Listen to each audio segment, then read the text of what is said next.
Ooh, hello. There you go. I'm going live now, 2 minutes early to make up for the 5 minutes late that I was yesterday.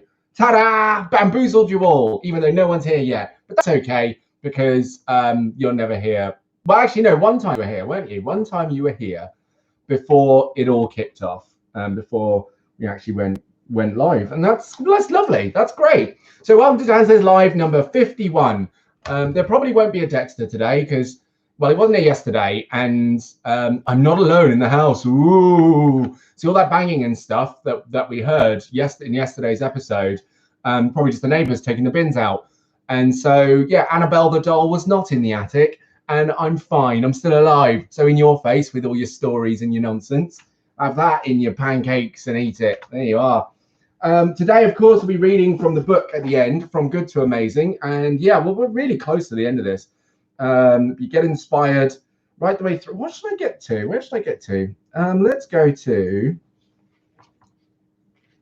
Here we go. Oh, yes. Oh, that's a good one to end on. We're going to go from there to there today. That's what we'll do. We'll go from there to there and get her done. Get her done.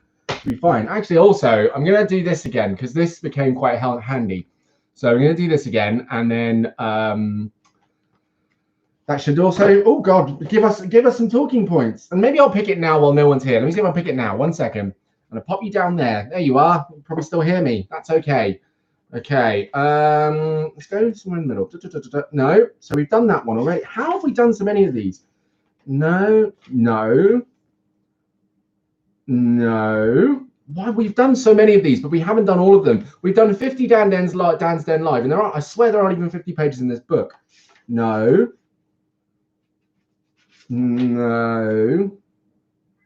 Oh, there it is.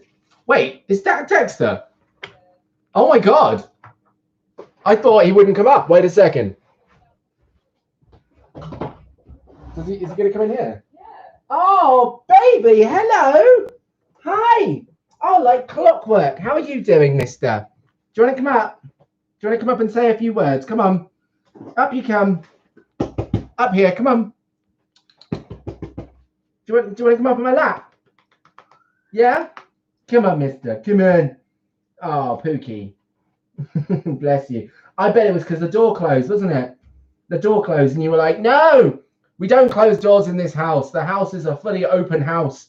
Access everywhere, said the cat. Bless him. Bless him. The separation anxiety is so real. This poor little chub. And you little chub. Yes, you are. Bless you. Oh, I should have got the glove. You see? Immediately. Just, ugh. You molt elsewhere. Honestly. Abby, well done.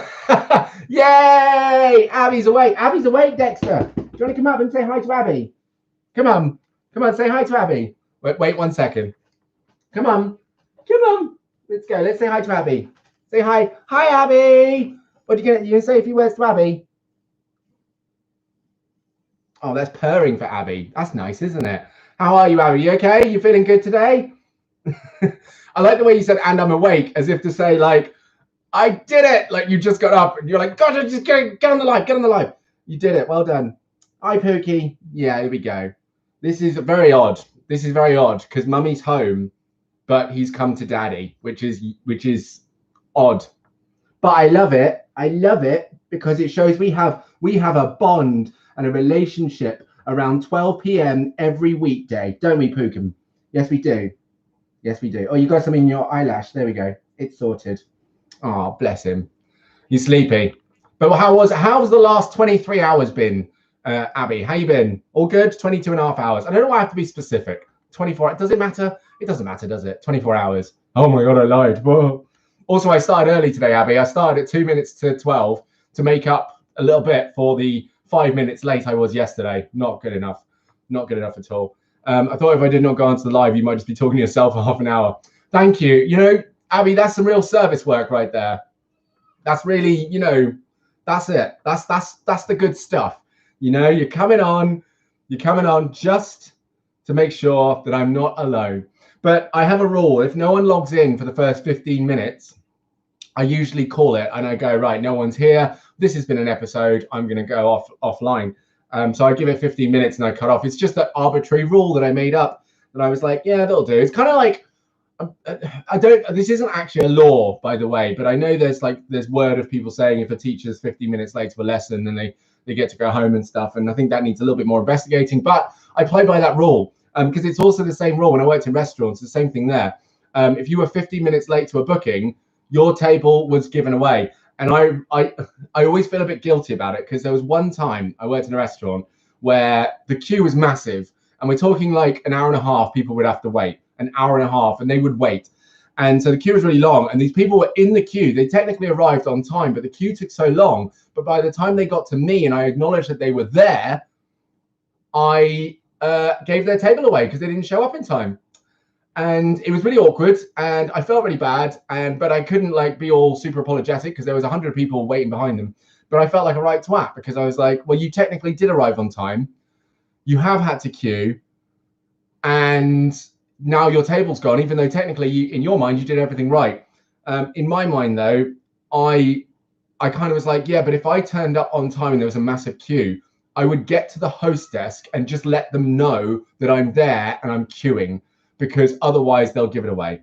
But that's because I know the system and I understand it. Those two young ladies did not in that instance. I remember it so vividly, and it was I felt so bad for them because, you know, they booked a lovely night out and everything, and yeah. Hey ho, what are you gonna do? So 15 minutes, if no one shows up, I'm gone. I'm out of here. So Abby, you saved the day today. Well done. Good for you. Well done for getting up, being awake, being here. Probably it does feel awkward just sat there talking to a screen for an hour. If no one showed, yeah. Thanks, Abby. You. Also, thanks for doing your part on social media. That was really nice to see. Good for you. Good for you. So now, of course, it's about doing more. I've taken a little break from social media, but I will be back thinking about action points and things that people can do because, you know, obviously being part of the social media movement is great and it's wonderful to see people care. But as history tells us, one post does not change the world. It takes action in the real world. So, yeah, they'll be coming. But still, you know, you have done something. So good for you. There you go. Thought I was going to miss the live because I fell asleep at 5:30.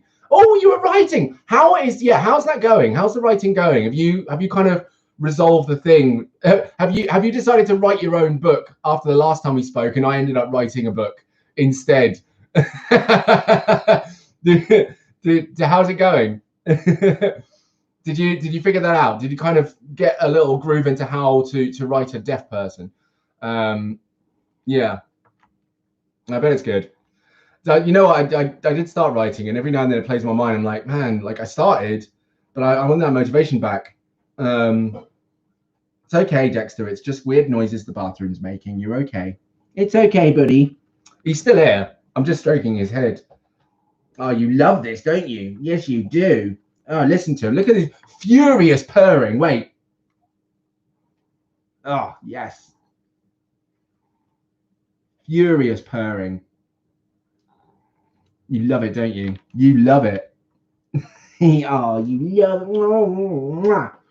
Oh, little guy. He helped us yesterday. We had a bit, all the windows were open and stuff, and we ended up having to light incense, but there were a few big flies just buzzing around our house, which is really frustrating. So thankfully we had him, who's not really much of a hunter indoors. He loves, well, he hunts plants. We know that much. He loves hunting of plants, don't you? You're very good at that, because the plants don't do anything. You just find them and eat them, you professional hunter, you.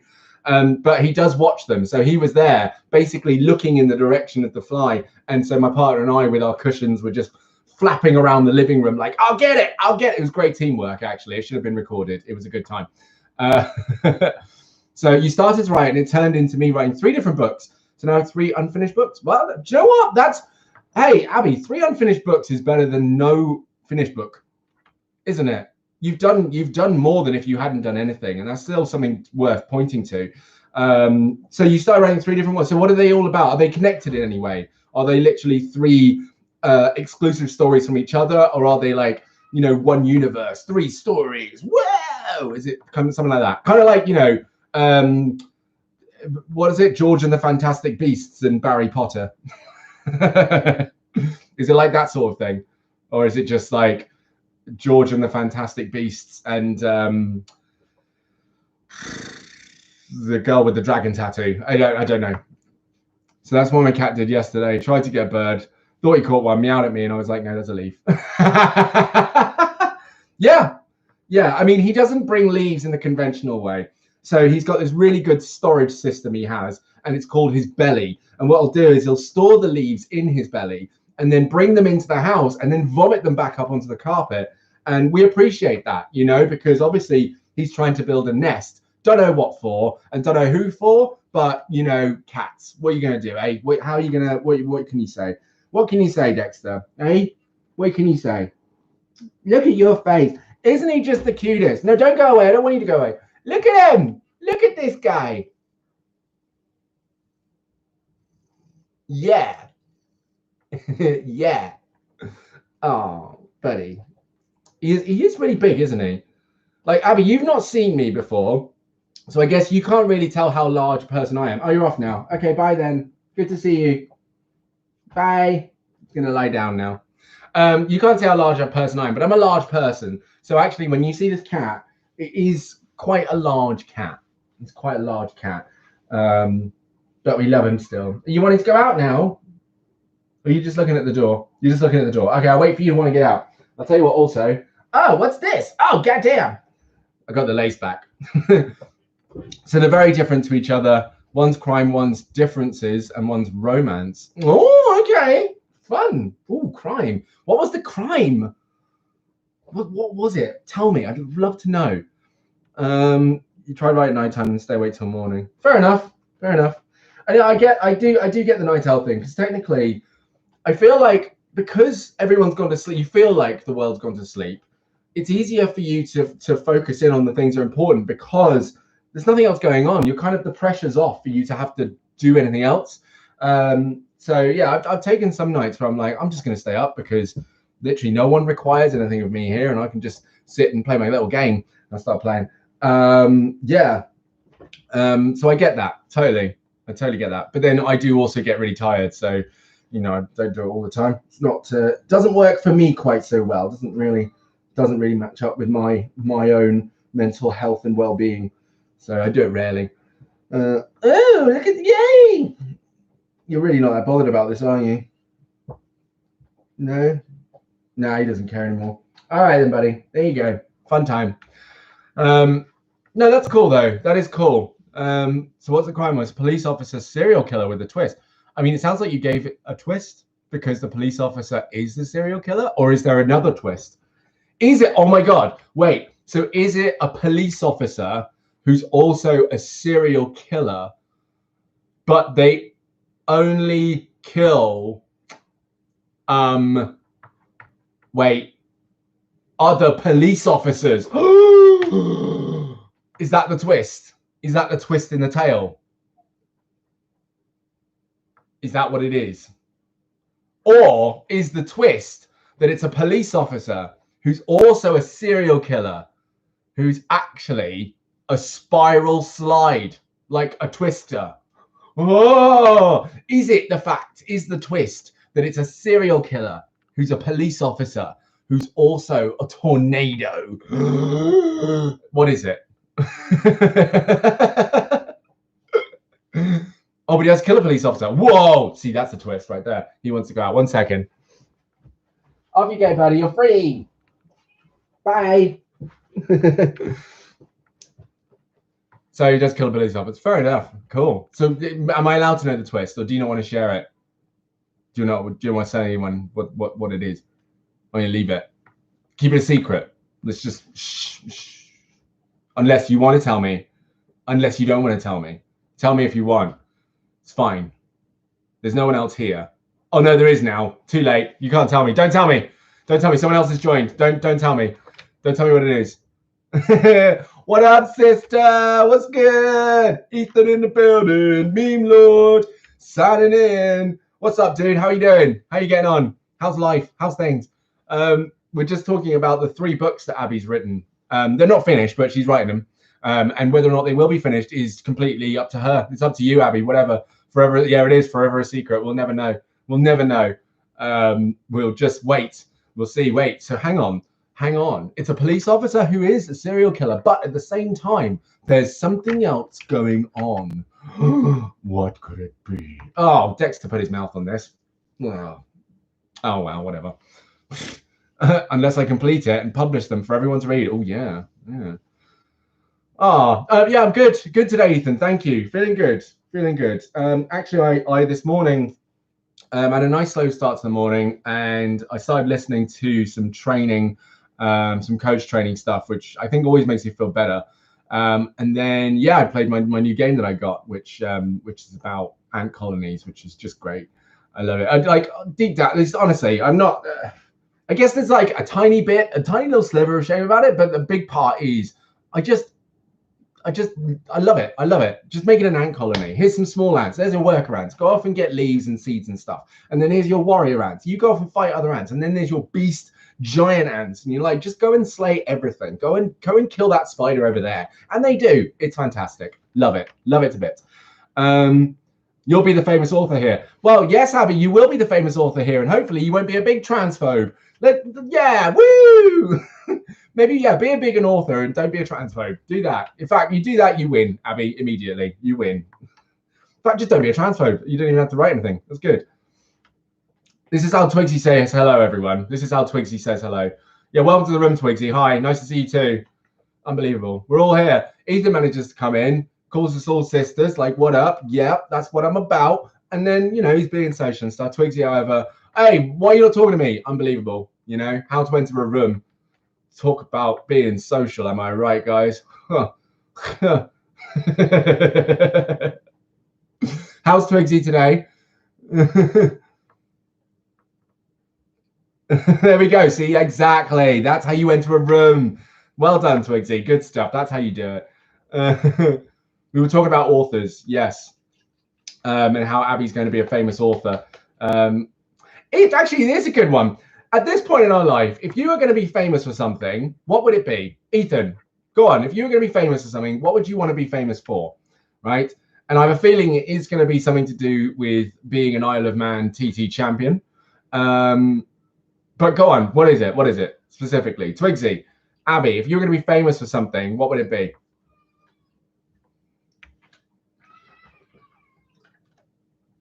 Totally put Vimto in these, by the way. This isn't water today, it's Vimto, because Vimto is boss. Oh, God, I'm such a child. I love it. I love it. Not sure how we got to transphobe. Because you mentioned J.K. Rowling. J.K. Rowling's a transphobe. Did you not know this? A world record lap holder. So the fastest Isle of Man racer. Would it just be Isle of Man, or would you want to go like into like the full... what are they called? Oh, what are the bike races called? I can't remember. You know, the ones. Yeah, I'm asking everyone, Twigsy. Yeah, I'm asking everyone. If you were to be famous for something, what would you want to be famous for? And Abby, yes, same question to you, but also yes, J.K. Rowling's a transphobe. Don't know. I didn't know you didn't know this. Yeah. She is not, as they say, a woke queen. MotoGP, yes. Would you want to be known for any of that at all? Was popular. Yeah, exactly. Yeah, she was popular. That's right.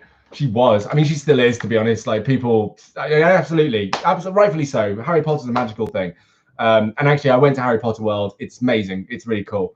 In fact, hang on, babe. Would you want to go back to Harry Potter World? Is there what? Something different. Okay. We'll have to see when you've been and stuff. There we go. We'll go back to Harry Potter World. We'll support transphobe. It's fine. Pay no attention to her. Fair enough. Fair enough if you don't. You know, it's not for everyone. Hang on.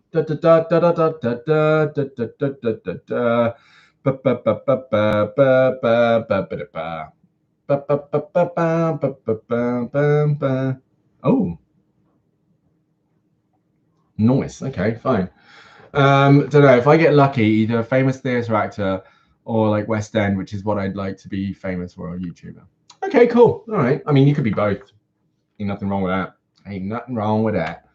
Ain't nothing wrong with that at all. You could be both. Cool. So you want to be famous for helping someone doing something embarrassing that's caught on camera and books. So you...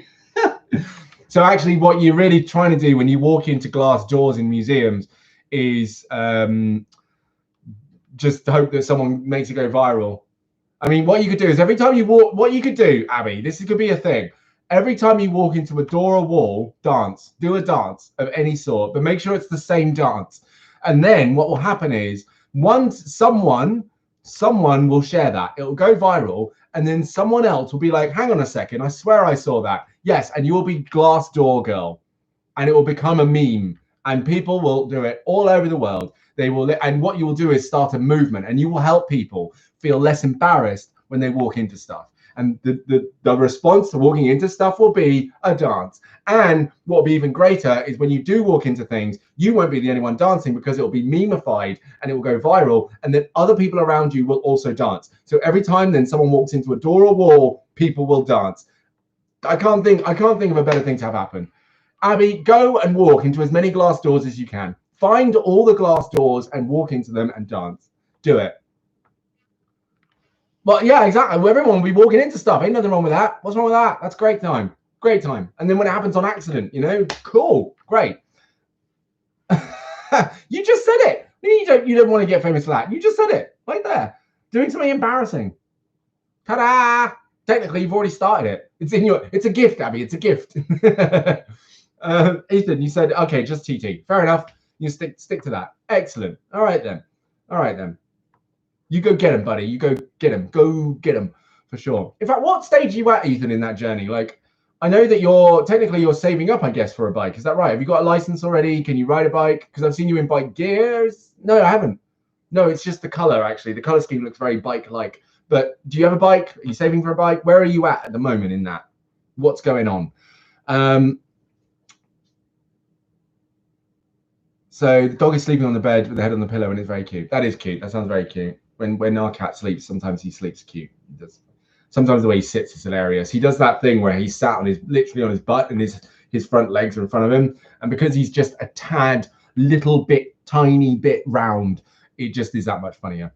I was about to see my license, but COVID-19 happened. Ah, mate. Well, no, to be fair, that doesn't mean that it's not going to happen. Of course, it just means it's delayed. And to be fair, everything's delayed right now. Ain't nobody progressing right now. Well, some people are, but, you know, technically, ain't nobody going to really be able to progress massively. So I wouldn't worry about it. And also, you're only really in competition with yourself, right? You're only trying to do better than you did yesterday. And right now, all that's on pause. So you don't have to worry about it. Like, chill. Once this is over, you can go back to getting your license, and you can go off and get that TT trophy, man. I believe in you. I look forward to Googling, you know, TT champions in the next 10 years and seeing your name up there. I look forward to that. I look forward to seeing that on a website, and I look forward to seeing pictures of you holding a trophy going, yes, I did this because I said I would, because that's all I want, because biking is life. And now I have a trophy for life. I'm a life trophy person. I look forward to it, dude.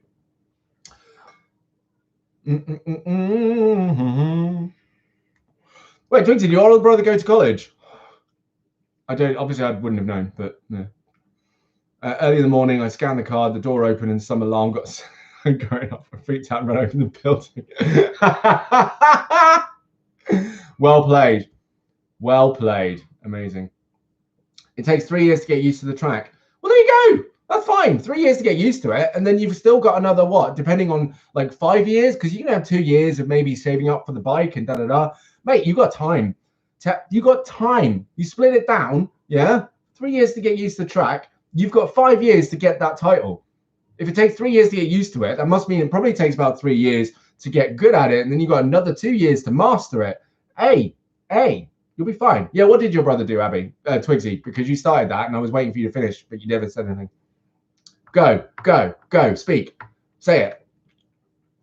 Are we all walking into things now? Is that what's happening? We're all just, is that it? Also, by the way, guys, don't say anything, right? Don't say anything. And just pause for a moment. Someone else is in the room and they're not talking. Just don't say anything. Don't look at them. Just pretend, you know, they're here, but don't, like, until they speak, just wait, because Abby, remember when this was you? Remember when this was you, Abby? You were just there. You were just a number on my screen, and you never said anything. And people were like, Abby's here, but you didn't say anything. And now look at you. You joined first. You're like here, like chatting away. I love it. I love it. And we learned so much about Abby. We got to know Abby as a friend and as a whole human being. It's more than a number. Great. And also, Abby, why are you imagining such terrible fates for Twigsy's brother? That sounds horrific. You can't tell who it is at all. If walking into things was a meme, the amount of concussions would rise by 100%. Well, no, because Abby didn't get concussion from walking into a glass door. I mean, it all depends on how fast you're walking, how you're walking. If you're walking head first, then yeah, probably. Also, if you walk sideways and smack your temple, which is hard because your shoulder would get in the way, yes, absolutely. But I don't think you'd get concussion. Maybe you break a nose one time, but not concussion. I think, yeah, you'd be all right. It all depends, Ethan. I'm wondering how these people are walking into walls there. Oh, there it is. Hello, smiley girl. There, I see you. I see you. Okay, hello. Actually, smiley girl, quick bit of business while you're here. I wasn't there this morning. I've signed up again tomorrow, but actually I'm going to respond to the email you've been sending because I also want to know the answer to the question that you have as well, which is kind of another reason that I'm like, this apparently cannot be that important because we're not getting deadlines right now. So just wanted to say that very quickly. But lovely to not see you. Lovely to see you. Hi. I've got a picture of you in my head. That's all that's happening. All right. So Twigsy, here we go. Right. Here we go. Here's the story. Oh, and actually, Smiley Girl, while you're here, I've asked everyone else, and it's not fair that I don't ask you because you are here and now you said something. If you were to be famous for something, what would it be? Because Ethan is about to be in the next decade, be a trophy winner at the TT, Isle of Man. Twigsy will be famous for being in theatre and being a YouTuber. And Abby right now is going to be famous for helping someone, and we reckon it's through a meme in which she walks into walls and glass doors and does a dance. So what is yours? What are you going to be famous for, do you reckon? What do you think? If you were going to be famous, what would it be for? For me, I think if I was ever going to be famous, it would be for the same reason that that you guys log into this every day, basically. I think it will be just that I'm like, if I become famous, it'll be because of the character. That's it. That'll be it. It won't be necessarily so much the skills or anything like that. I think it would just be my character. That's what I reckon would be good. I become famous for, and that's fine. I'm okay with that. You know, I don't need my skills to make me famous, but I'm pretty sure that's probably what it would be. I reckon, which would be cool because then I could actually spread further this message of love and acceptance for people that are different from you. I could do that. And as has been demonstrated in the conversations that we've had since DansDenYT started, I feel like we could do that. I feel like it could be done. So yeah, sorry, the story, right? Your older brother went to college a few years back. He called Charlie and he did media. Oh, he's called Charlie. And one time he accidentally set off the fire alarm. Oh, dear God. Oh, dear. Oh, dear. I've accidentally set off a fire alarm as well, to be honest. I have accidentally done that. And it was genuine accident. But because I had a reputation, they thought that I did on purpose. And I can see how they got there, because of course, how do you accidentally set off a fire alarm? Well, I was flicking the glass because I was like, how thick is this thing? And I found out it's really not that thick. And it makes sense that it's not that thick because you don't want to be hammering away when there's a fire. You really want it to be quick, like bang, like a nice gentle little tap.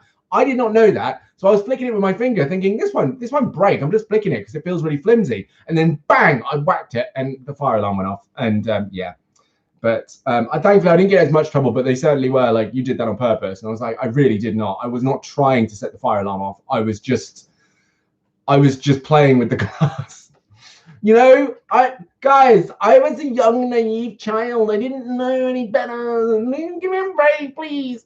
It's really not thick at all. Like it's, I wouldn't say it's the thinnest type of glass you could get, but if you think about it, obviously it's thin enough to require some resistance. But honestly, I reckon you could take your pointer finger and push, and it breaks. It was very low on the thick scale. It was incredibly low on the thick scale. Smiley girl, I'm still waiting for your answer, by the way. You haven't said it yet, but I'm still waiting. So I don't know if you're just, taking your time thinking about it, but don't think you're going to get away from this. I'm still waiting for you to answer. Yeah, it's really not thick. It's you can literally just, and it goes off. So yeah, don't play with fire alarms at all. Not a good idea. Really not a good idea. But glad that, you know, what Abby said didn't happen, where he fell down the stairs and trip over. That's good, because that's not something we wish on people, is it? Is it, Abby? We're not going, oh, what happened? Did he fall down the stairs and his pencils fell out of his pencil case and he fell on all the pencils and they got stuck in his back? Come on. Oh, here we go. Ah, look.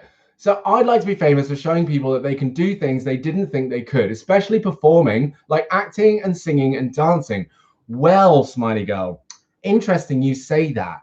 Twigsy, what was it you said yesterday? What was it? What was it you said yesterday? You set off the fire alarm as well. Brilliant. Look at us all. This is terrible. Look at this. You see? It's something that we all do. A crumpet. A crumpet. Yes. We've done it. We've done it. We've all done it. I've almost leaned on fire alarms multiple times because I lean on the wall a lot. Yeah. Yeah. You got to be careful with it. Absolutely. Absolutely. You hold the pencil, trip down the stairs and start crying. You set the fire alarm, fire hose in the heart block. Oh, God. Look, it's good that they work. At least they work, guys. They're just all fire drills. They're just, you know, technically they're real fire drills because they're not scheduled. You know, you don't get an email being like, oh, there actually will be a real fire at 10:30 a.m., everyone, just so you know. You don't get that. Right. So actually what we're doing is a service to the fire drill protocol where the fire alarm actually goes off and we let people know, like, hey, how good are you at this, really? Because this wasn't planned. So get it together. I think we're all doing a good thing here. That's how I'm going to see it in my head. I don't think we do bad things at all. I think we all do a very good thing here. So everyone give a round of applause. Dab it out, people. Everyone dab for setting off the fire alarm. Excellent stuff. So proud of you. I've clicked that far too fast and it's crashed. There we go. Like, that's how it is. I think we're winners. That's what it is. And what did you say yesterday? Tweety, you said you wanted to go into singing, performing, and so on, but you said you couldn't. And I just thought it was interesting that you said that yesterday when Smiley Girl literally is saying, I help people do that. Just funny. It's funny. It's weird, isn't it? Weird world. It's funny. I'm not dabbing and not a part of it. Abby, how dare you? This is a movement. And if you need movement, you need people. You need people outside of the cause to really show your commitment to the cause. So you need to dab right now to show solidarity for the inadvertent fire drills that we have put upon colleges and schools around the country. Come on. Be part of it. Come on, Abby. Come on.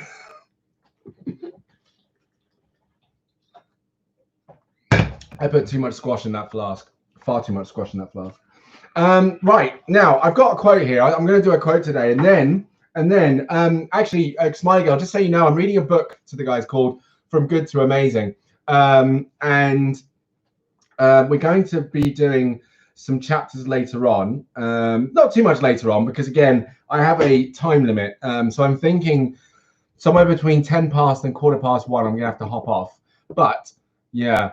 You're not going to dab. All right, fine. Guys, we've got an anti-fire drill person here. We won't show them any negativity at all, but we're just going to be aware that they could have easily have just hit one dab and they didn't. So we're just going to acknowledge that, you know, right now, and move along, because, you know, there's no point in dwelling on what isn't, only what is. And therefore, we must press forward with the dab for the fire drill. Dab for fire drills. And I swear to God, at college, if there's literally a legit fire drill, we best be dabbing it out. Okay? Oh, there it is. Ethan, you're offended. You ain't even dabbed yet, mate. We're still waiting for you. I don't know what you're offended about, mate. Get dabbing. Then you have a right. Then you have a right. Yeah.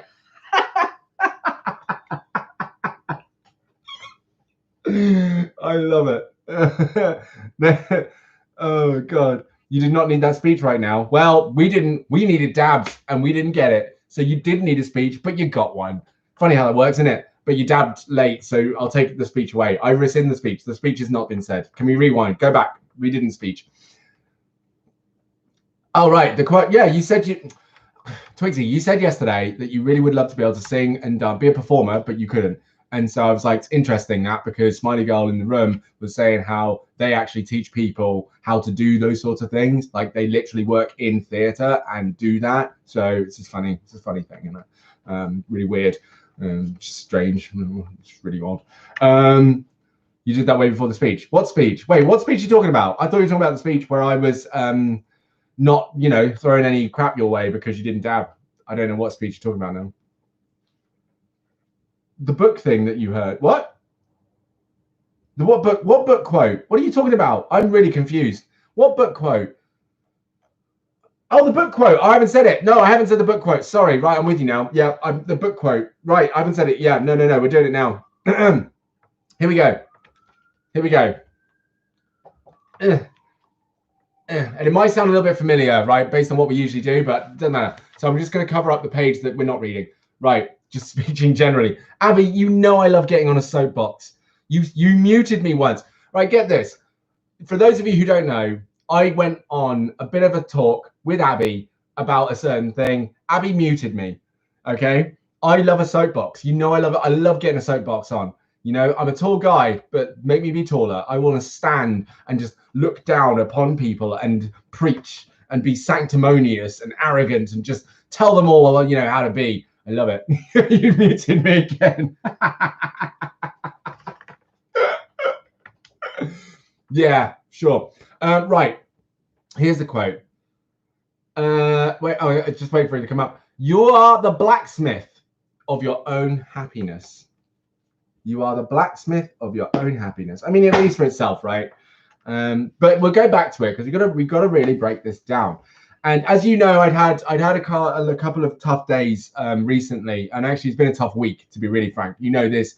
I've been struggling. Abby, you spotted it last week. Power to you. You spotted it 2 days in a row. You were like, Dan, you're not okay. And I was like, why are you calling me out? I feel so seen, but thank you for seeing it. Well, I feel you on that one. Thank you. Dab it out one time. And so, yeah. But what I did do over those days was I spent time actually looking at what's going to make me feel better. And I became literally the blacksmith of my own happiness. But what was great was I already had the foundation and the blueprint of what my happiness really was. And it was just a case of actually taking the action to do it. And I'm still doing that today, to be honest, because I'm still on the mend. I'm still getting there. And it's you know, it's been tough. It's been a challenge, but we're getting there, right? We're getting there. And so it is looking at what makes you happy, right? And you have to ask yourself, what makes me actually happy? And if you don't know, it's always an exploration. You can always look to things where you were happy at a time and, you know, things that felt good and stuff like that. But as you grow, of course, you pick up things like, this actually makes me feel really good. And there are no downsides to me enjoying this, you know? So we could say that this makes you feel good. And I know none of you do this here, so I'll just use this as an example, even though none of you do this. So drinking makes me feel good. I enjoy drinking, but actually drinking has a really negative effect as well. So maybe that's not the one. But for example, painting, writing, Abby, great stuff. Ethan, you know, looking up, watching videos about Isle of Man TT, or looking up motorbikes and stuff like that. Twigsy, for you, making videos, watching theatre on YouTube or listening to musicals, stuff like that. You know, all these things that are actually personal to you can actually be parts of your happiness, but you've got to create it and really continue digging into it, because the more things that you find that actually make you feel better, the better chances there are of you being able to recreate happiness in your life more often.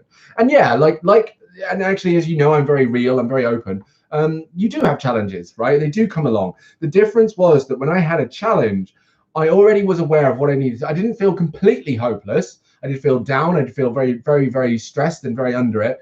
But I knew what I needed to do to make myself feel better. So it was just a matter of doing that thing and not expecting myself to turn around and go, bang, I'm better, everything's fine, but just allow me to continue moving forward. So yes, for you, Twigsy, music, right? So when you're feeling down, you probably throw some music on, you chill, and you just let that sit, right? And you know that it's not going to turn things around immediately, but it's keeping you going, right? It's just getting you on to the next day until eventually you feel better. And being the blacksmith of your own happiness is not just about it being personal, it's about you creating it, right? You actually really bringing it to your own sense of being, right? And making sure that it is something cultivated purely just for you. And knowing as well and this is always important, that your happiness is not anchored off of the happiness of others, right? That your happiness is not that of, if, oh, I can't be happy because they're not happy, right? Make sure that your happiness is really anchored off of you and what you want and what makes you happy. That's what it is. Okay. Yeah, I feel like we understand that. One of my favorite songs about Recipe for Me by Thomas Sanders. Okay, cool. And so what's that about? Tell us what that's about. Actually, Ethan, what kind of music do you like? What's your kind of stuff? And Abby. Oh no, we know Abby. You're the AC/DC 70s Metallica Beatles, you know, you're that era, aren't you? You're 71 years old. Lest we forget. Mainly for the lyrics, especially toward the end. Cool, okay. So you're the same as well, Ethan. You like that kind of stuff too. Cool. Fair enough. All right then. I mean, is there anything? I mean this is a genuine question. Is there anything today that actually is similar to that you know about? Any bands that are out today that are similar to that form of music? Because I feel like there are. I only think about The Darkness, that were kind of, you know, a hail back to like glam rock. But I'm trying to think what bands there are today that kind of really sit in that kind of heavy metal from back in the day. Is it Thomas Sanders? Oh, Thomas Sanders. I read it wrong the first time. I'm sorry. Yeah. So what are the random stuff, Abby? Tell us about the random stuff. I'll tell you about the random stuff. So I do love listening to metal. Every now and then I love chill music as well, like just play down. Like there's a playlist of lo-fi hip hop like on Spotify, which is really great because basically a lot of them are covers of famous songs, which is really cool. My Chemical Romance, dude, yes, for sure. My Chemical Romance, love them. Although saying that, actually, I've only listened to their first album, and it's the only one. I do like Welcome to the Black Parade. I love that song to bits, but I haven't actually listened to any of their other albums, and I feel like maybe I should. But the first one, what is it called? I can't remember. But the first album they did with Helena and I'm Not Okay on it, I only love that album because it came out around the time that I was living abroad. So it came out when San Andreas came out, Grand Theft Auto San Andreas. And I just remember playing San Andreas with my buddy in Canada, just listening to that album over, and it's only like 45 minutes long, so it's not long. And I was just listening to it over and over and over and over and over and over and over and over and over again, just constantly, back to back. And I loved it. And I never got sick or tired of it. It was amazing. Loved that album.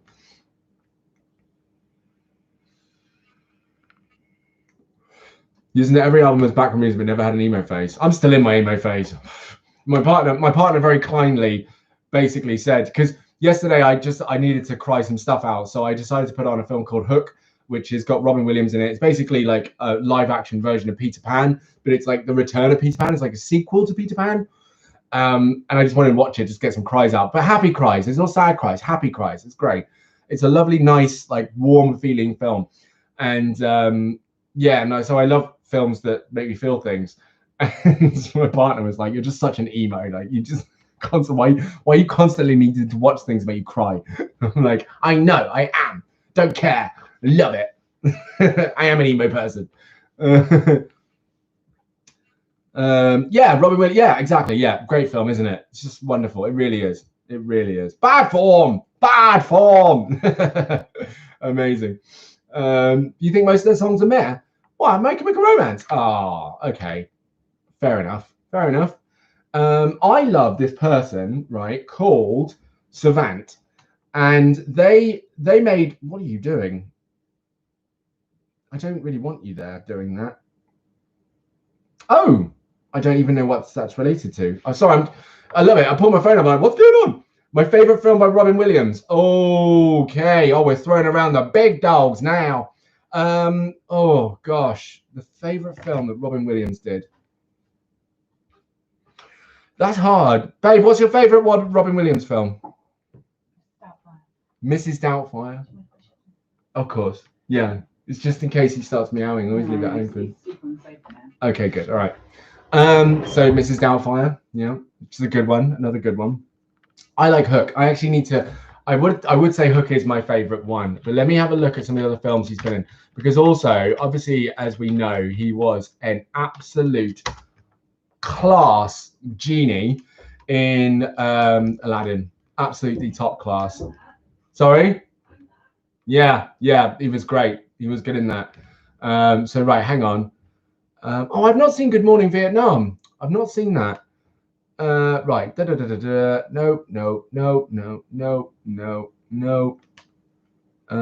No, I just want to see the films.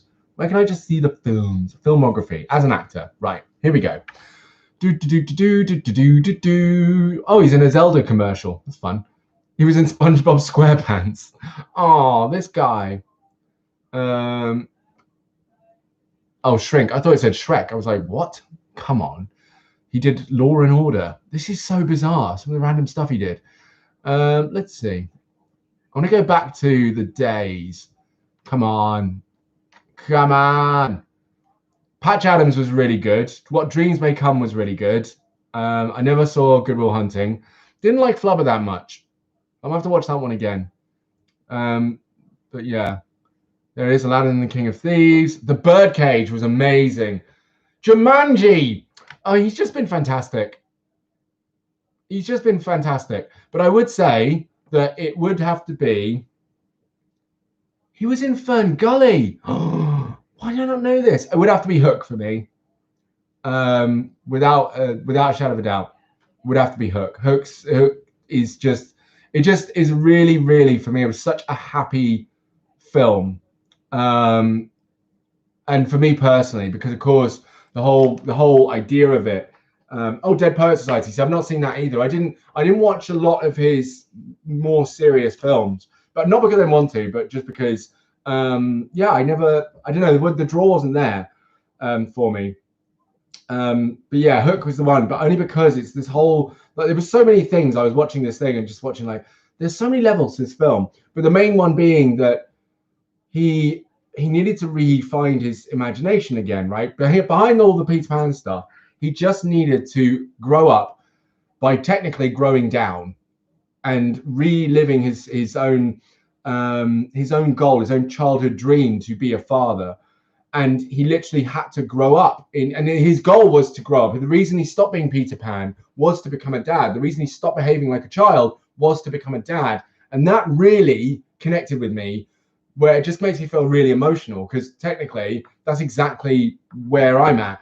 Is that the reason, like, as you guys know, I've said this openly, like, the reason I haven't had kids yet is because I knew that I wasn't responsible enough to have them. And I didn't feel like I was going to be a good enough dad. So that story about, having to kind of become a grown up, but then he went too grown up. And so he kind of had to refine that purpose of why he grew up and why he became the person he was. It wasn't for the money or the business to become a lawyer. It was to become a dad. And yeah, it's just beautiful. It really is. It's such a beautiful film. Also impressive because the sets in Hook are all real. So they had to build the ships. They built the set. They built everything. So there's the only CGI you really see is obviously when Peter's flying, but also Twinkerbell. But yeah, the sets are all real. Everything's real, and it's mad. It's really, really impressive to see. And watching it now, you can tell that they're sets. You can really tell that they're sets, but still, you really dig into the film. It's amazing. It's so lush. I love that film. So right, here we go. Sorry, I went away from the comments, so I'm back now. You like Patch Adams? Yes, same. Mrs. Doubtfire, yeah. Most genres of music, so it's awkward when people ask what music I like, and I'm just like, yes. He was very good in Avengers Endgame. He did a really good job in Avengers Endgame. Really, really loved that role. He just smashed it out the park fantastically well. We're naming Robin Williams movies in our favorite. Birdcage was indeed fabulous. The perfect word. Yeah. Fern Gully, man, I want to watch that film again. Do you know it's? Do you ever watch? I think one of the things that makes me, I know this, right? One of the things that always makes me feel happy are childhood films that I've watched, which actually is a really nice thing because it says that there was a part of my childhood that actually was a really happy, wonderful time. And so I love watching child's films. I love Disney films. I love films from when I was younger because it just takes me back emotionally to a place where I was really happy. And it just always fills me with joy and love and stuff. It's great. Twinkerbell.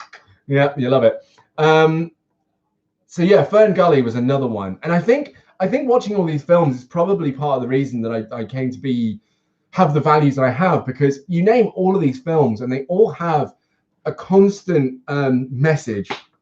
Fern Gully's message was absolutely like in your face, you know, definitely, you know, right, that you couldn't avoid it. You could not avoid the message in Fern Gully. Stop cutting down the damn forest. Literally, you stop it. Don't cut the forest down. It's killing animals. It's killing people. It's killing things. It's not okay. You know, yeah. So no, but Fern Gully was a great film. Yeah. But no, there was a lot of those films have these wonderful underlying messages of, you know, you can find friendship in people who are different from you, and you can find friendship in people who are, you know, have different value sets. You can also find friendship in people who are miserable at first, but if you just love them, eventually they kind of will perk up a little bit and just keep showing them joy and stuff. And it's the idea that you don't be sad because they're sad. You can be yourself and still be happy and wonderful and have miserable friends. And then eventually the miserable friends, they might stay miserable, but then they're a little happier in the misery. It's all great. It's all great. Peter is a pan. Peter pansexual. I don't. That was never explored. I mean, there could be a theory behind it, but I know that was never explored fully. So yeah, Peter pansexual.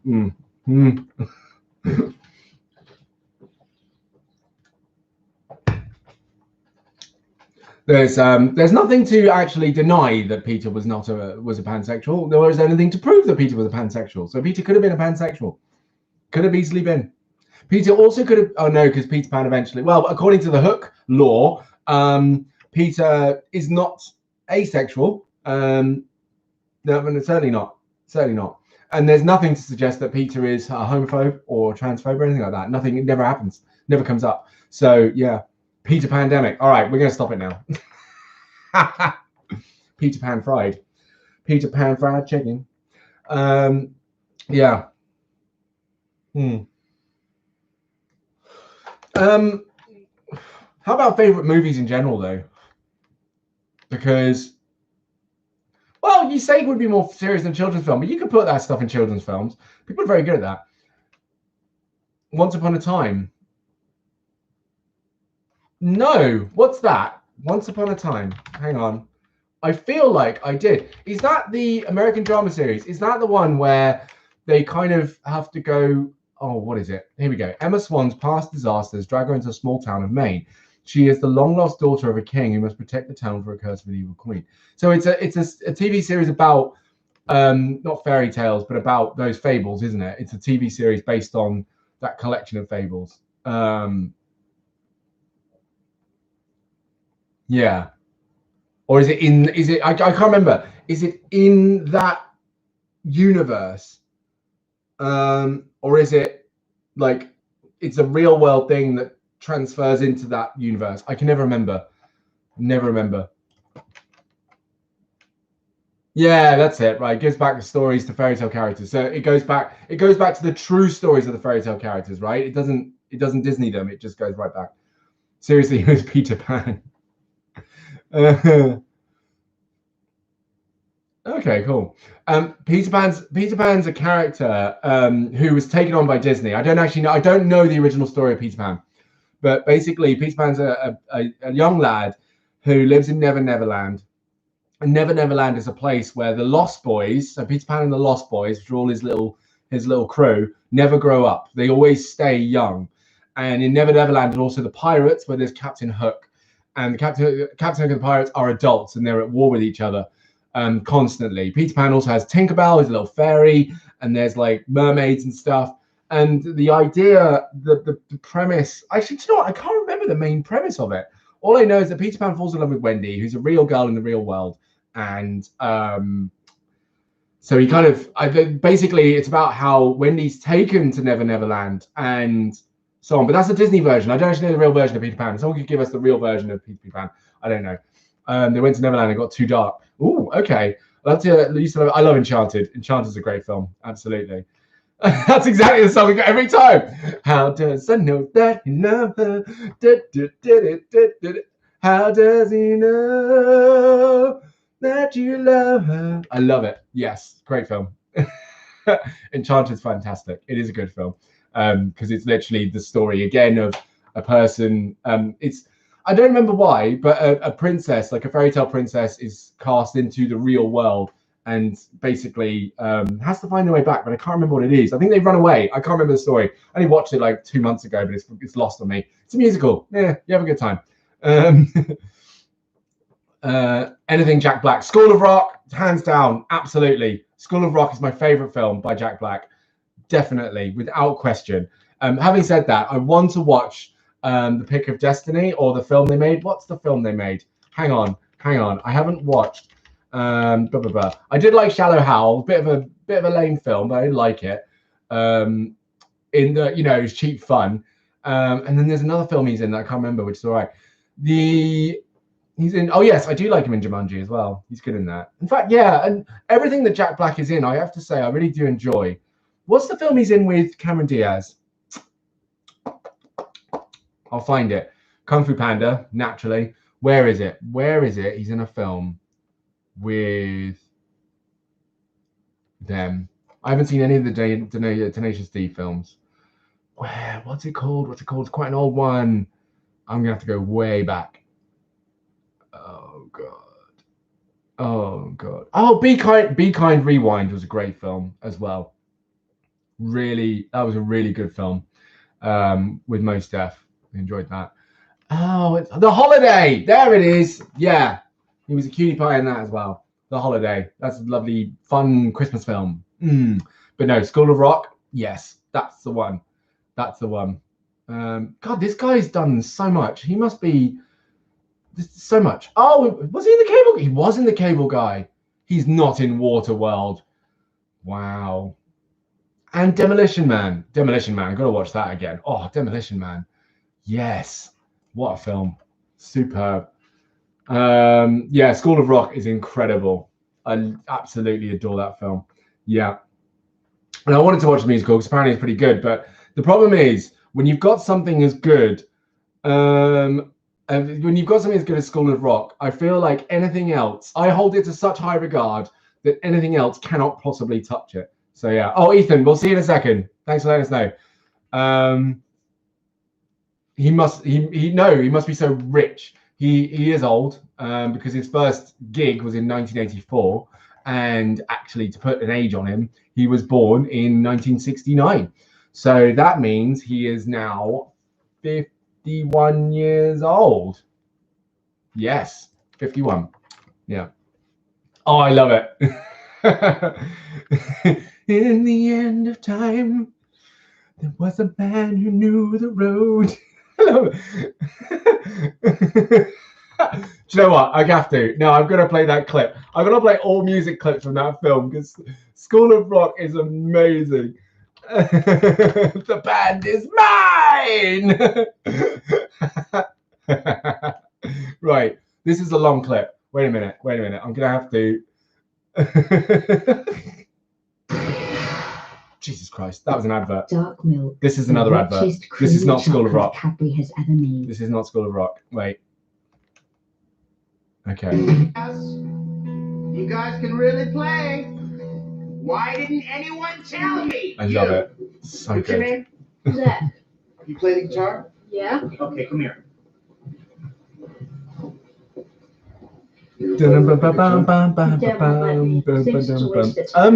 Abby, what are you talking about? Try this one. I don't know. Okay. Abby, what are you talking about? It's a guitar pick. You pluck along with me, okay? If you can.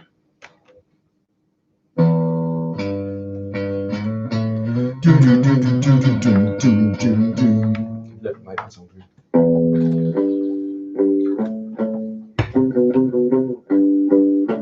Wait, I'm gonna just get to the bit where. Here we go. You're playing like this. You tip it on the side. Hello. You got a bass. Yes. Okay, Right. do. Hang on. Okay. Thanks for mine. Now going off the blow. Okay. Keep going with that, Zach. You remember this thing I taught you a minute ago? It goes like, yes, because, oh, all right, let's go.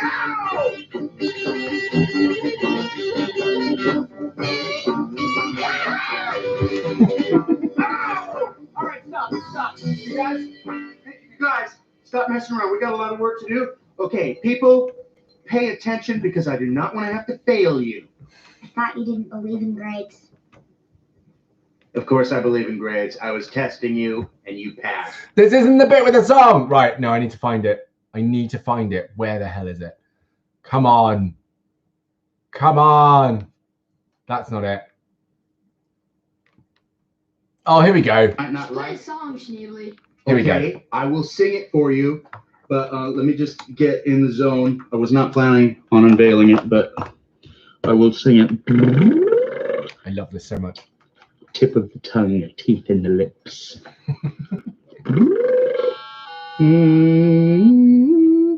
Okay, it starts off a dark stage and then a beam of light, and you can see me and my guitar. In the end of time, there was a man who knew the road, and the writing was written on stone. And then a thin layer of fog comes in around my ankles.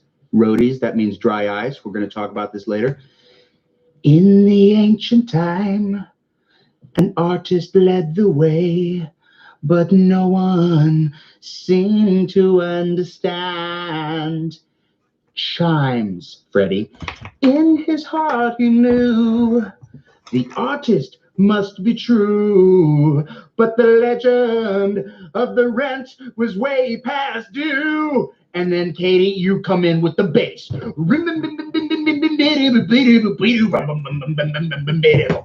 Well, you think you'll be just fine without me, but you're mine. You think you can kick me out of the band, and then, Zach, you come in with a face melter. Okay? Well, it's just one problem there. It's a dance as well. The band is mine. How can you kick me out of what is mine? And then Hawaii 5-0. You ever see that show? Okay, well, there's a drum solo in it. You go, you're not hardcore unless you live hardcore. And then that's where I want the backup singers to be like, well, you're not hardcore. No, you're not hardcore unless you live hardcore. But the legend of the rent was way hardcore. Boom! Big old explosion. Some like confetti comes down. Anyway, that's all I got so far. It's a work in progress. I liked it, Mr. Schneebly. I thought it was really catchy. Thank you. Absolutely love that film so much. It's amazing. Abby, still very confused. Who is Jack and what's going on at home? I've been watching that clip and also watching the comments, and I'm like, you just literally, and I went back through the comments and I'm like, Jack got annoyed. He tried snatching his phone off him, and then they began arguing on the live. Then the live just went silent because I think Jack managed to get the phone in the end. Tried snatching the phone off of his son, like getting off the live. His son looked so embarrassed. What are you talking about? I'm really, that's confused me. Also, I've just seen the time. I'm going to, in a few moments, begin reading From Good to Amazing by Michael Sower. Again, one of the most expensive coaches in the country. At one time, he was the most expensive coach in the country. Yeah, and he wrote this little book. Some very easy, very straightforward ways, Ethan's back, people, to go from good to amazing. So yeah, Jack Black. But I don't understand the context. I'm really confused. Yeah. No, I can't see Jack Black's son. I don't know what you're talking about. No, I don't. I'm so confused. Because you just went, and Jack just got annoyed. As it, you basically, when you said, and Jack just got annoyed, he tried snatching his phone. From that comment, there is no context. there is nowhere I can see where you began that sentence talking about what was going on before that. Yeah, really confused. Oh, right. One time you watched a live and Jack just got annoyed. He tried snatching his son's phone off him and they began arguing on the live. Then it just went, right, okay. I was getting like, that was the sentence missing from this whole story. I was like, what's going on? I don't understand. Help me. Okay, right. Yeah, probably is quite embarrassing. I actually watched another video. It was on TikTok of a guy who started his TikTok and his dad walks in the room. I can never. Yeah, thank you. Yeah, no, there was no mention of watching the live part. I just lost it. But I imagine sometimes it's a stage. But basically, a guy was recording a TikTok, and the dad just walks in and he's just fed up and it's just like, please, and he curses and stuff like, please, for the love of God, will you just put this away? Turn it off. I'm sick and tired of you constantly doing the videos and the TikToks. Please go out there and just get a real job for once in your life. And to be fair, either the father is actually a pro actor because it sounded very convincing, or of course, it was real. Yeah, but it was awkward as well because it was like, but yeah, I saw that. Yeah. It felt awkward and personal, family matter. Yeah. No, absolutely. I think a couple of times that's happened. I've seen a few lives go really, really badly actually in terms of family. Not, I say a few, not loads, but a couple, like here and there. Bye, darling. She's just going out. She's popping out for a second.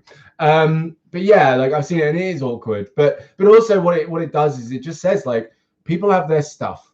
Like everyone has their stuff. You know, it is true. Rich, poor, tall, short. Everyone's got their stuff. And of course, it's awkward when it comes out in the public. But ultimately, like, that's it. That is it. And you see family members like that where they're arguing and you feel like maybe I should not be here. I mean, the other part of that is, no, in a way you wish everyone would log off, but no one's going to log off. You know, you see a celebrity having a bit of drama and everyone's like, oh, my God, feed it to me. Put it on a fork. My mouth is open. I can't wait. Yeah. Right. While you finish that off, I'm going to start reading. Okay. While you finish that conversation off. And then once I've got to the end, then we are done. Okay. So from good to amazing, this chapter is called Get Inspired. These chapters are very short, as you know. So we'll get to a certain point and then we'll be done. So here we go. Get inspired. I've always surrounded myself with people who inspire me. Real people, as well as teachers and mentors I've never met and never will, as many of them are dead. I have to say that I fall asleep with men more often than I do with women. I'm talking about personal growth speakers I listen to at bedtime. I let them go on for hours after I sleep. I know that even though the conscious part of my brain is asleep, my subconscious keeps receiving what they say. Revisit the movies that inspired you. If they had the power to do it once, they have the potential to do it again and again and again. There are certain films I've watched many times over the years. Why? Because they really inspire me. Forrest Gump, Dead Poets Society, Jerry Maguire, Good Will Hunting, and Rain Man, to name a few. Two of those are Robin Williams films. What movies do it for you? Don't forget the books, quotes, and places. Create a database and keep revisiting them as you look around for new sources of inspiration. Next one, forgive. This one is, oh my goodness me, this one. I'm listening to a whole audiobook by Desmond Tutu on forgiving, and I need to go back to it because I took a long pause. But one thing I did get from it was if the circumstances were different. And it speaks to this element of the fact that we are also doing things at any given time that we need forgiveness for. So we need to forgive those that are asking for our forgiveness, because wouldn't we want that of the people who we owe forgiveness to, or owe forgiveness to us? Yeah. Right. So anyway, forgive. I love what Gandhi said. The weak can never forgive. Forgiveness is the attribute of the strong. I remember thinking when I was younger, I'm a man, of course, I can't forgive. Now I think I'm a man, of course I forgive. I remember, but I forgive. I might cut someone from my life if I have to, but in peace and without any feeling of resentment. People let me down all the time, most often on a micro scale only. And I'm sure that despite all the effort, and I'm also sure there could be more effort sometime, I let them down too sometimes. I choose to see the best in people, and guess what I end up seeing? Plenty of good and little of not so good. Think about it. If you hate somebody, that person usually doesn't care. Most of the time, they won't even know you hate them. Who are you hurting? Yourself and yourself only. What's the point in carrying anger? About anything or anyone? Where does it lead? If someone cheated on you, for example, whether or not you forgive them, you've been cheated on, and that's not going to change. So why not forgive and save yourself from carrying resentment for months, if not years, or a lifetime to come? And there is self-forgiveness. Start with this one, if you can. I've made mistakes in my life so ridiculous, you wouldn't believe them. If I can forgive myself for those poor choices and misjudgments, you can forgive yourself for yours, whatever they are too. If I can have a resentment-free life, so can you. Make the decision to forgive yourself and others today. Love yourself. Here we go. A little bit of something for you there, Twigsy, as a topic that we brought up a few days back. Here we go. Love yourself. One of the many things I love about living in London is the variety of different nationalities here. Meeting so many people from so many parts of the world has made me realize how incredibly similar we are at the core. The relationship you have with yourself is the only relationship you're ever going to be able to be 100% certain of. You're the only person who can't possibly break up with you, cheat on you, move away from you, the only person you can't even have a short break from. If that's the case, why would you consider, even for a split second, not making the quality of this relationship your top priority?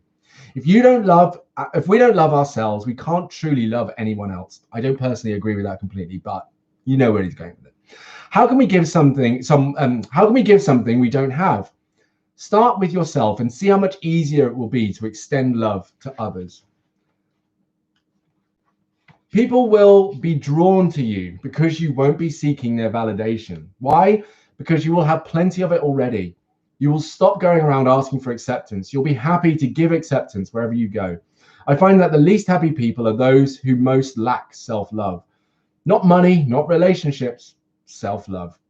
Change your own negative thought patterns, your concept of yourself, and spend more time with people who make you feel good about yourself, as opposed to those who don't.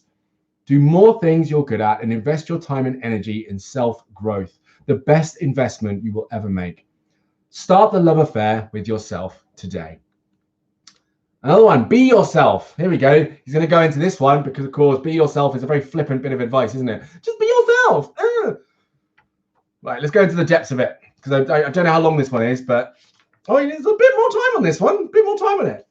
It's quite long. I probably won't go to the bit that I marked out because I didn't realize how much I marked out. Right, here we go. There are 3 very powerful questions you can ask yourself in order to become clearer about your own identity. They are also some of the most difficult questions you can ever ask yourself. So if you're reading this standing on a crowded bus, for example, you might want to wait until you're back home with a cup of tea or a glass of wine and attempt to answer them then. The first one is, who am I? We need to know who we are to be ourselves. Number 2, the second, what do I want? The third, where am I going? A big part in the process of being yourself is to stop caring about how other people perceive you and consequently stop taking things personally. There's an art to it. Most of us want other people to like us, accept us, and appreciate us. But if we change ourselves to please others or to avoid possible criticism, we stop being true to who we are. I used to wonder why not everyone liked me. How come not everyone got me? I would try to round some edges to get more approval from more people. I don't do it anymore. My attitude now is that if you like me and get me, that's great. But if you don't, that's okay too. I've learned that no matter who we are, what we do and how we do it, some people will just not like us. And if that's the case, we might as well be true to who we are at all times. I like to think that if 2 of the most loving, caring, and empathetic men this world has ever seen, Jesus and Gandhi, had so many critics, what chance do I have of not having any? We should be independent from the good opinions of other people. Cultivate positive beliefs about ourselves. Stop comparing ourselves to others. Follow our own style, whatever it is, and fully express our individuality. Be yourself. Everyone else is already taken, as Oscar Wilde put it. Right, hang on. I'm going to go through. How many more? Oh, okay. Oh, okay. Okay. I'm going to get up to here. Oh, no, actually, no, here. I'm going to get up to the end of this one because actually I need to listen to this one. So I'm going to go to that. Oh, crap. Where did I get to? Forgive. I'm getting lost on the pages. Where's that to? There we go. Be yourself. Right, here we go. Right. Be yourself. I've just done this one. Okay, good. Well done for paying attention, everyone. Right. Have role models in life. I find having role models incredibly useful. If we're lucky, we can model ourselves on our parents. If we're not so lucky, we can use them as reverse role models, as the kind of people we don't want to end up being. Again, I don't quite agree with that. Not that your parents should always be role models, but reverse role modeling. We can discuss that another time. You can request that to be a topic because we will discuss it for sure. And I think we talked about it in the parenting thing. Basically, it was when I mentioned that what we can do, and what we can do is we could basically project the things our parents didn't give us onto our children instead of just looking at what our children want from us, because we think that our children are automatically going to want the things that we didn't get. So actually reverse role modeling may not necessarily be it. And actually, even in that case, even modeling your parents may not even be it. So really, you might just think, if my parents didn't give me time, I'm going to give my children time. If my parents gave me time, I probably will continue to give my children time. But as long as I'm also listening to them at all times, making sure they're getting what they want, not what my parents didn't give me. Always going to clear that out. I was very fortunate in being able to learn very different things from my parents. How to love, give, and be empathetic from my mum, and how to not take shit from anyone from my dad. Then when I was 13, my jiu-jitsu instructor became my role model for 3 years while I was training by him. The guy was the ultimate man for me. Not only was he intelligent, fun, and strong, I also liked his girlfriend a lot. I want to be like him when I grow up, I remember thinking. Who are your first role models? Whatever you want to do in life, whatever industry you're in, modeling yourself and the top people in that field will help you succeed faster. Someone has been there, done that. You can follow their steps and avoid mistakes they've made. A practical tip is that even while you have one eye on the top person in the industry, keep the other eye on the person just above you. If they are doing what you would like to be doing in a year or two's time, they will be easier to access and therefore to model. Follow your heart. Whether you call it heart, intuition, or gut feeling, I believe that voice has the answers to most of our questions. Oh, I'll start again. Honestly, I just read these too fast for myself. Whether you call it heart, intuition, or gut feeling, I believe that voice has the answers to most of our questions. The problem is our mind and other people's minds produce so much noise, it's sometimes hard to hear it. Notice that every time you try to make a decision, you'll receive multiple opinions and much advice. We all get to choose which one to follow. Occasionally, they're in sync. No dilemma in that case.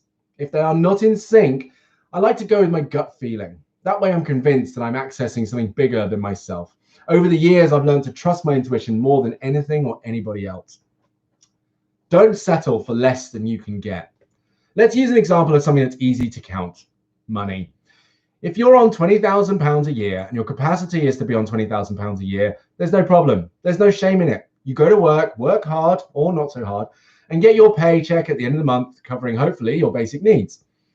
If your capacity is to earn £100,000 a year, though, that's an entirely different story, as you are not just achieving your full potential, financial and perhaps other potential. I met this amazing young guy who had a full-time job paying the minimum wage. He got so used to it. We can get used to just about anything, can't we? He didn't see anything unusual or inappropriate about it. I told him I thought I was wasting his considerable potential and made him look for a better job. It's painful for me to see great people settling for less than they can get. They will often have a good story to explain why, but I refuse to buy it. Are you maximizing your potential, or are you earning as much as you could have right now? If you're in a relationship, are you being the best partner you can be? On the other side of the coin, is your partner as good as you want them to be? Or have you just settled for less, thinking it's the best you'll ever get? If the answers to these or similar questions are negative ones, Don't think too much about it. Thinking doesn't change much, as we know. Act on it. Do something about it. What are you waiting for? One of the biggest problems we face is something called the upper limit problem. We think there is a limit to what we can get. Using the first example, money, there will be a limit in some cases, some exceptions. Let's say someone has 2 brain cells, no people skills, and refuses to play the lottery. The chances of that person ever becoming a millionaire are rather slim. I was fortunate enough not to have the upper limit in this department. When it came to my love life, though, it was an entirely different story. For years, I believed I could only date a certain type of woman, thinking that I'm not good enough to date the ones I really liked. Through personal development, I realized that it wasn't the reality I thought previously. It was only my perception of reality created by my limited mind at the time. Gaining this level of awareness was the first step towards crashing that old belief and replacing it with the conviction that not only can I have passion for what I do, the best friends one could ask for, all the money I ever want, but also I can date just about whoever I want. I've learned that I don't ever need to settle for less than I think I can get in anything. I become a no-limit person. And because I become a no-limit person myself, remembering where I came from, I find it very easy to convince others about their potential that they don't take full advantage of.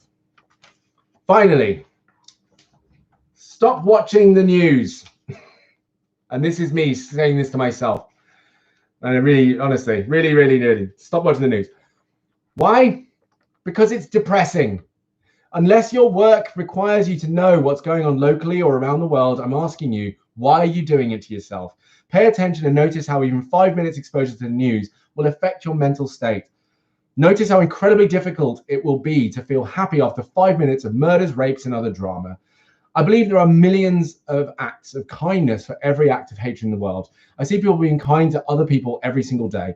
Watching the news is like watching the events from some other planet for me. It provides us with such distorted vision of the world. One could think, one who never leaves the house or stops watching the news, that it's all bad out there, whereas bad is just a fraction of everything else. And that is where I will finish this week's DansDen Live. Everyone, thank you so much for being here. Ethan, I will send you an email shortly, but we will talk it too.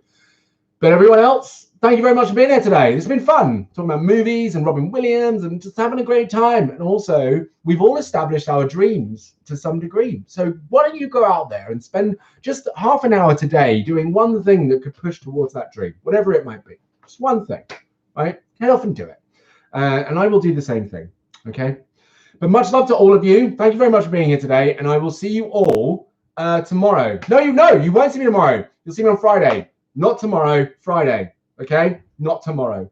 You will not see me tomorrow, Friday. Twigsy, I love it. Straight away. For everyone who's here right now, this is it. We dab it out, and we will not be part of the next peak. Not part of the peak.